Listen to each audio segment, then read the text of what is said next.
बंटवारे में अमीर बहू को मिला बंगला, गरीब को झोपड़ी। ममता के दो बेटे थे, तरुण और मुकेश। ममता अपने दोनों ही बेटों से बहुत प्यार किया करती थी। ऐसे ही समय गुजरता है और उसके दोनों बेटे शादी के लायक हो जाते हैं। अब वो अपने दोनों बेटे तरुण और मुकेश की शादी करती है।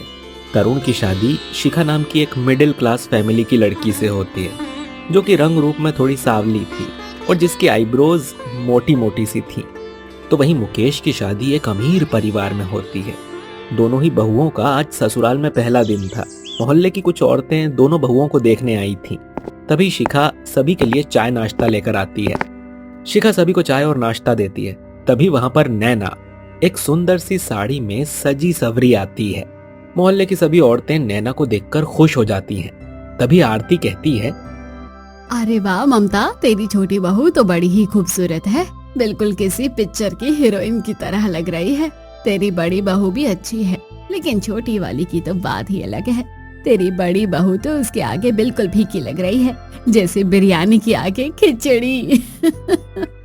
बिल्कुल ठीक कह रही हो बहन, तुम कुछ भी बोलो, अमीर घर की लड़कियां तो दिखने में अलग ही होती हैं। बिल्कुल अप्सरा लग रही है इसकी छोटी बहू। इसी तरह बाकी औरतें भी नैना की तारीफ करती हैं। सभी के जाने के बाद ममता अपने पति अशोक से कहती है, ये तो आप ही नहीं माने और अपने गरीब दोस्त की बेटी से मेरे बेटे की शादी करवा दी, वरना मैं मुकेश की तरह अशोक का भी रिश्ता किसी बड़े खानदान में करवाती। तो जैसे मेरी छोटी बहू इतना दहेज लेकर आई है, वैसे बड़ी बहू भी दहेज लेकर आती, लेकिन आप है कि माने ही नहीं। अरे ममता, सब कुछ पैसा ही नहीं होता। मेरे दोस्त और उसके घर वाले बहुत शरीफ हैं। बहुत पहले ही उसकी बेटी को मैंने अपनी बहू बनाने का वादा किया था, तो वादा तो पूरा करना ही था। हाँ, अब किया भी क्या जा सकता है। अब हम बहू बदल तो नहीं सकते। जो भी है मेरे बेटे के नसीब में आई है, उसी के साथ उसे सारी जिंदगी रहना पड़ेगा। लेकिन फिर भी मेरे बेटे को भी लगता होगा, जब सब उसके भाई की पत्नी की तारीफ करते होंगे, हाय मेरा बेचारा बेटा। समय बीतता है और दोनों बहुओं को आए लगभग एक हफ्ता बीत चुका था। रोज की तरह शिखा आज भी जल्दी उठती है और किचन में जाती है और खाना बनाने लगती है, लेकिन नैना अभी तक सो रही थी। तभी ममता और अशोक के साथ तरुण और मुकेश भी खाने की टेबल पर बैठ जाते हैं और खाने का बेसब्री से इंतजार करने लगते हैं। और तरुण कहता है, शिखा जल्दी करो, मुझे ऑफिस जाने में देर हो रही है। अगर देर से ऑफिस जाऊंगा तो फिर आने में भी देरी हो जाएगी। हमेशा मेरे ऑफिस में काम पेंडिंग रह जाता है। हाँ, बस मैं खाना लगा रही हूँ, थोड़ी देर दे दो। सिलेंडर खत्म हो गया था तो दूसरे सिलेंडर लगाने में समय लग गया। शिखा जल्दी जल्दी खाना लगाती है। तभी नैना सोकर उठती है और फोन चलाते हुए डाइनिंग टेबल पर आती है। उसने अभी भी नाइट गाउन पहना हुआ था, कपड़े भी नहीं बदले थे। नहाना तो दूर की बात है। वो कहती है, दीदी जरा मुझे ग्रीन टी बनाकर दे दो ना। मोबाइल में सीरीज देख रही थी तो सोने में बहुत देर हो गई और आज मैं उठ ही नहीं पाई। शायद ग्रीन टी पीकर मुझे थोड़ा अच्छा महसूस होगा। हाँ, बस लेकर आ रही हूँ नैना, थोड़ी देर दे दो। अभी एक चूल्हे पर सब्जी चढ़ी है और एक पर पराठे और एक पर चाय बना रही हूँ। जैसे ही एक बर्तन हटाऊंगी तो तुम्हारे लिए ग्रीन टी भी बना दूंगी। वही नाश्ते की टेबल पर बैठा हुआ मुकेश जब अपनी पत्नी नैना की हरकतें देखता है तो ये सुनकर मुकेश गुस्सा होकर कहता है, नैना, एक तो तुम इतनी देर से सोकर उठती हो, फिर तुम भाभी को अपने काम भी बताती हो। अपनी चाय तुम खुद नहीं बना सकती क्या? वो बेचारी सुबह से काम में लगी हुई है, लेकिन तुम तो उनकी मदद करना तो दूर, उनके काम बढ़ाती रहती हो। मुझ पर इस तरह चिल्लाने की कोई जरूरत नहीं है मुकेश। मैं अपने मायके में भी इतनी ही देर से सोकर उठती थी, और क्या हुआ? अगर वो सबके लिए खाना बना रही है तो मेरे लिए एक कप चाय तो बना ही सकती है ना। नैना, शादी के बाद कुछ चीजें बदलनी पड़ती है। तुम अपने ससुराल की तुलना अपने मायके से नहीं कर सकती हो। कुछ चीजें तो तुम्हें भी समझनी पड़ेगी। तभी शिखा रसोई से उन लोगों का नाश्ता लेकर आती है और कहती है, अरे नैना, इसमें इतना गुस्सा होने वाली बात क्या है? मैंने तुम्हारी ग्रीन टी बना दी है, ये रही तुम्हारी ग्रीन टी। इन दोनों को अभी ऑफिस जाकर काम करना है, तुम इन दोनों से लड़ाई मत करो। अगर ये दोनों लड़ाई करके ऑफिस जाएंगे तो काम में अपना ध्यान कैसे लगा पाएंगे? अब नैना ग्रीन टी पी लेती है और नाश्ता करने के बाद अपने कमरे में चली जाती है। और ऐसे ही समय बीत रहा था। शिखा रोज घर का सारा काम करती है और नैना सिर्फ अपने कमरे में आराम फरमाती है और अपनी सास के कान शिखा के खिलाफ भरती रहती है। एक दिन शाम को शिखा पूरे घर की सफाई कर रही थी। तभी नैना वहां आती है और अपनी सास से कहती है, माँ जी, मैं सोच रही थी कि आज आपके साथ मार्केट जाती हूँ और आपको कुछ शॉपिंग करवा देती हूँ। वैसे भी आपको शॉपिंग किए हुए बहुत टाइम हो गया है, आपको भी तो शॉपिंग करने का मन कर रहा होगा ना। अरे वाह बहू, ये तो तूने बड़ा ही अच्छा सोचा। कितनी प्यारी है मेरी बहू, अपनी सास का कितना ख्याल रखती है। ठीक है, मैं तैयार होकर आती हूँ, उसके बाद हम दोनों साथ में मिलकर शॉपिंग करने चलेंगे। तभी वहाँ पर सास की शाम की चाय लेकर शिखा आ जाती है और शिखा नैना से कहती है, नैना तुम बाजार बाद में चली जाना, आज घर में बहुत सारा काम है।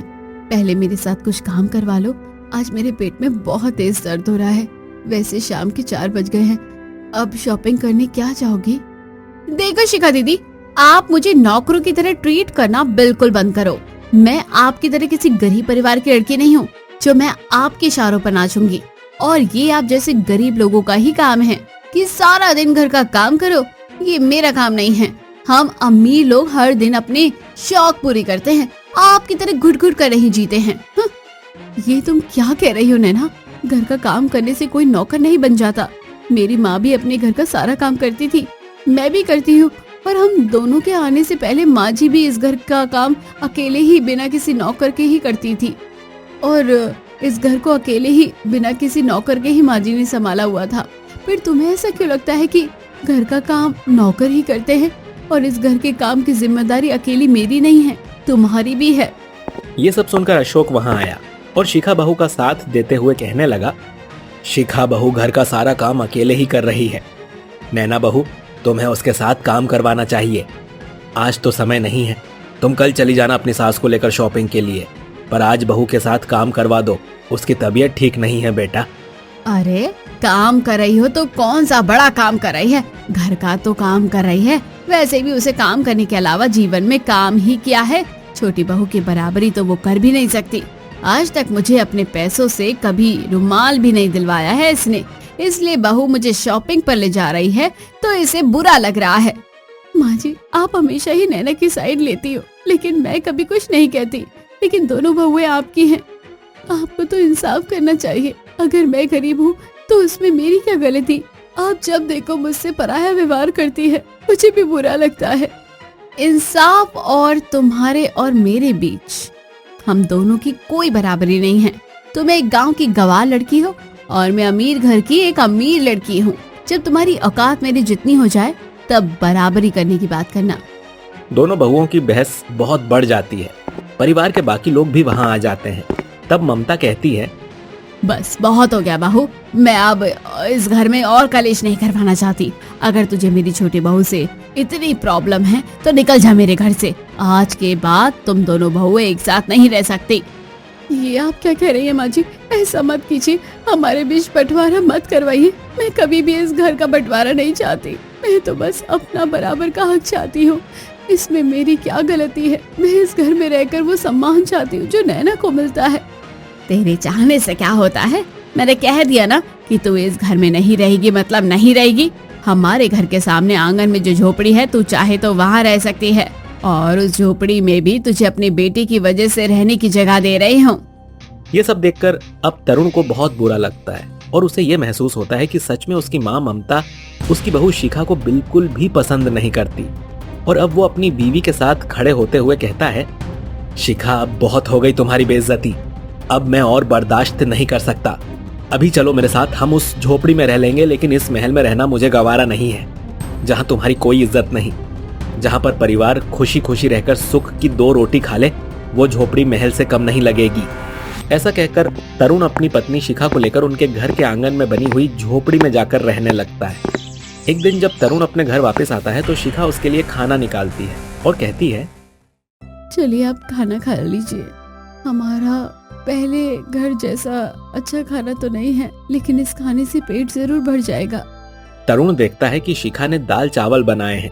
ये देखकर तरुण कहता है, शिखा, मैं तुम्हें कितने सपनों के साथ अपने घर लेकर आया था, लेकिन हमारी किस्मत ने हमें इतना गरीब कर दिया कि हम अच्छा खाना भी नहीं खा पा रहे हैं।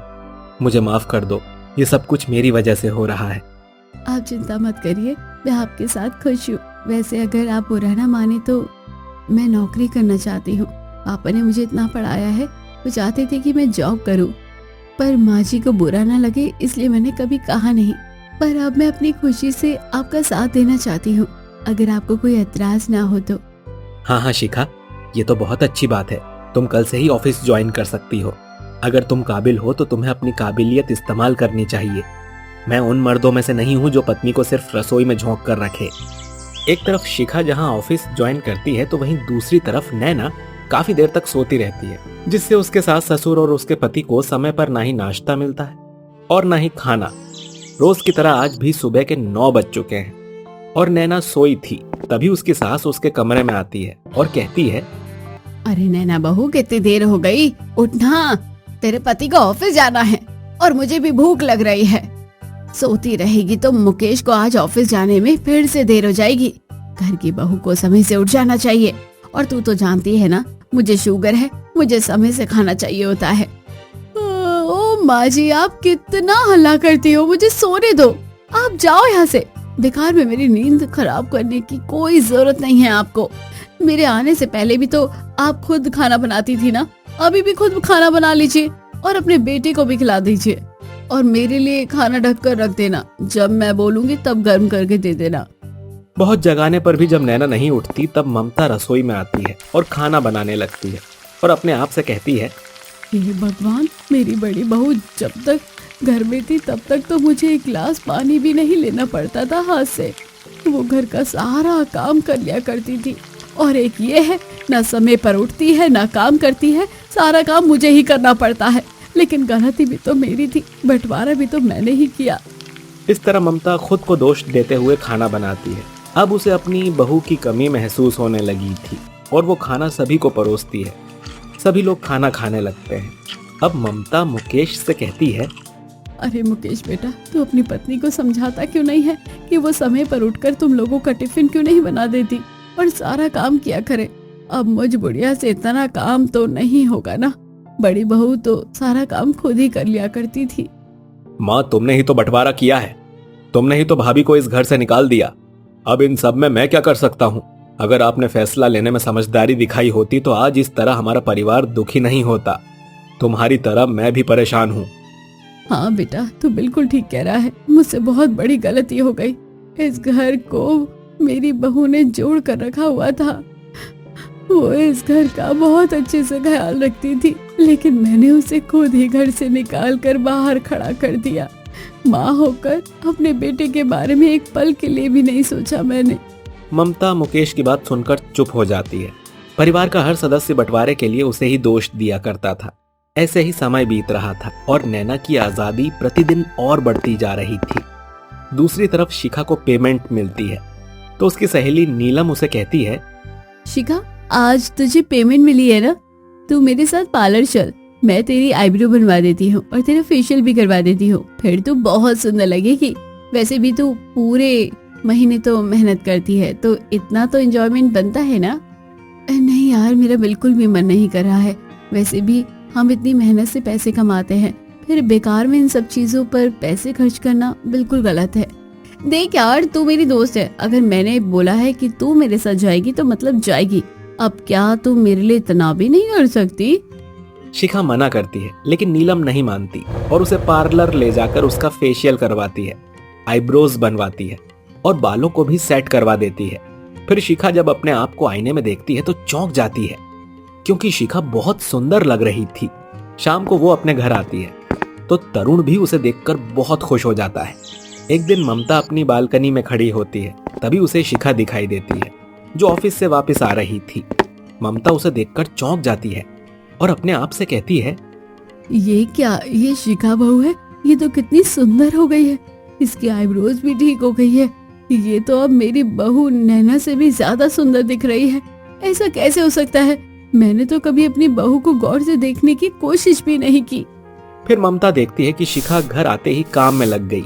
उसने अपनी झोपड़ी में झाड़ू लगाई, साफ सफाई की, उसके बाद खाना बनाने लग गई और उसकी झोपड़ी से बहुत अच्छी खाने की खुशबू आ रही थी। ये देखकर ममता अपने आप से कहती है, कितनी अच्छी है शिखा बहू, घर का सारा काम करती है और जरा भी घमंड नहीं है। असली अमीर तो मेरी शिखा बहू है, जिसे अपने परिवार को संभालना और उसकी ढाल बनना अच्छे से आता है। पर मैंने खुद ही उसे इतना बेइज्जत करके घर निकाला है। अब मैं उससे किस मुंह से बात करूं? ऐसे ही समय बीत रहा था। एक दिन की बात है, ममता घर की सफाई कर रही थी। तभी वो सीढ़ियों से गिर जाती है। मुकेश उसे उठाकर डॉक्टर के पास ले जाता है और वापस आकर उसे कमरे में सुलाते हुए कहता है, बाबूजी, डॉक्टर ने माँ को पूरी तरह से बेड रेस्ट करने को कहा है। नैना, जब तक माँ बेड रेस्ट पर है सारा काम तुम्हें करना होगा। मैं नहीं चाहता कि माँ की ज्यादा तबीयत खराब हो जाए, इसीलिए अब तुम्हें एक बहू होने के नाते इस घर की जिम्मेदारी संभालनी ही होगी। ये सुनकर नैना गुस्से से अपने कमरे में चली जाती है। दूसरी तरफ शिखा को जैसे ही ये बात पता चलती है, वो अपनी सास से मिलने आती है और कहती है, माँ जी, आप बिल्कुल चिंता मत कीजिए।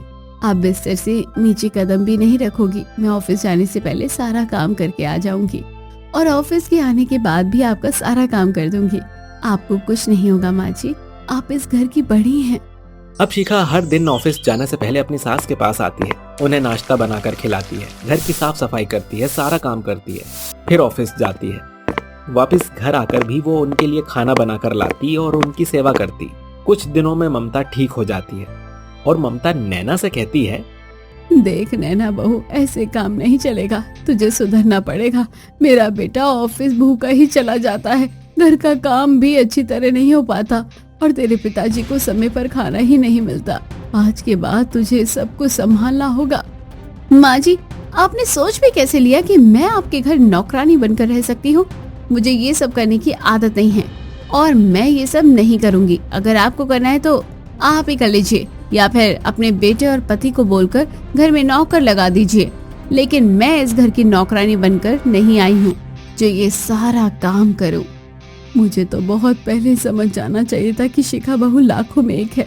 मैंने उसे घर से निकालकर बहुत बड़ी गलती कर दी थी, लेकिन अब मैं उसी के साथ रहना चाहती हूँ। मैं अब अपनी गलती को सुधारना चाहती हूँ। ऐसा कहकर ममता उस झोपड़ी में जाने लगती है।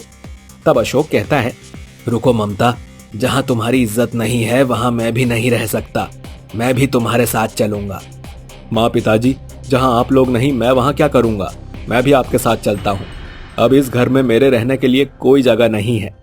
इस घर में अब नैना अकेली रहेगी, वो भी अपने आराम के साथ। सभी लोग शिखा की झोपड़ी में चले जाते हैं। ऐसे ही नैना को अकेले रहते 1 हफ्ते बीत जाते हैं। तब नैना को अपनी गलती का एहसास होता है, तो वो शिखा की झोपड़ी में जाकर सभी लोगों से माफी मांगती है। सभी लोग नैना को माफ कर देते हैं और वापस अपने घर लौट आते हैं और साथ में मिलजुल कर रहने लगते हैं।